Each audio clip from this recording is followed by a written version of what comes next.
که چا په اذان کې خوراک وکړل، د عربي نړۍ خبره درته کوم، د افغانستان او د پاکستان خبره نه درته کوم، هغه بیا وروسته درته واضحه کوم. د عربي نړۍ د مسافرو ته وایم که ته خبر وي چې اذان وسول وخت داخل سوی ده،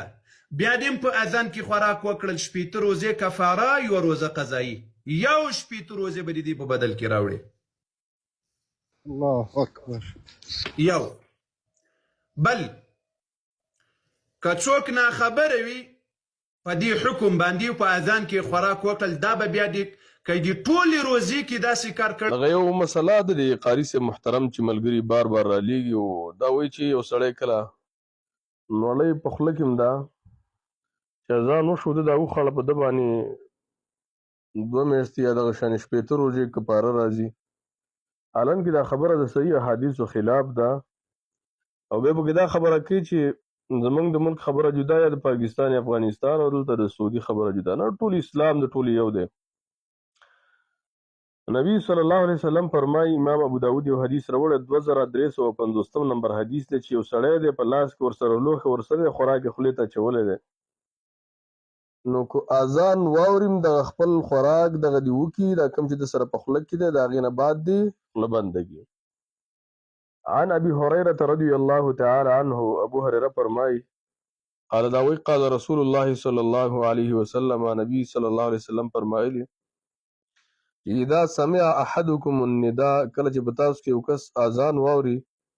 والاناء على يده، او دغه لوښی د په لاس کې، نو فلا يزعه، نه دې ږدي حتى يقضي حاجته منه، تر دې پورې چې خپل حاجت یې پوره کړي. مطلب کوم نړۍ د سره ورسره په لاس کې یا په خوله کې هغه دې وخوري. دیو جنا امام البانی صاحب موجود صحیح حدیث صحیح دی او بعضی وایي چې په ابو داود کې کوم روایت دغه حسن دی، خو امام حاکم، امام ذهبي وغیره د ټولو ورته هغه صحیح ویلی. امام ابن حزم په دې باندې دلیل هم نیولی چې یو سړی کولی شي چې خوله کې ورسره خوراک ورسره یې هغې وکړي. نور د امت د علما بې شماره علماو په همدې باندې قول دی چې د خوراک کولی شي. او زمونږ د دې ملکونو خبره که په دې معنی سړی وکړي چې دلته بیخي وختي اذان کوي، نو بیا دا خبره یو ځله نبي صلی الله علیه وسلم ویله، عایشه رضی الله تعالی عنها وایي نبي ویل چې ان بلالا کان یؤذن باللیل،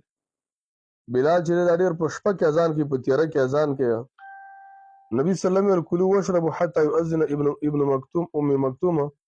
تاسو خوراک څښاک کوئ تر دې پورې چې عبدالله ابن ام مکتوم هغه څه وکړي، ابن ام مکتوم هغه اذان وکړي، ځکه هغه اذان کوي چې کله سبا راوخېږي. زمونږ دا خلک خو دلته د شپې هم په خلکو روژه نیسي او د ورځې هم پرې روژه نیسي، 2 روژې پرې نیسي.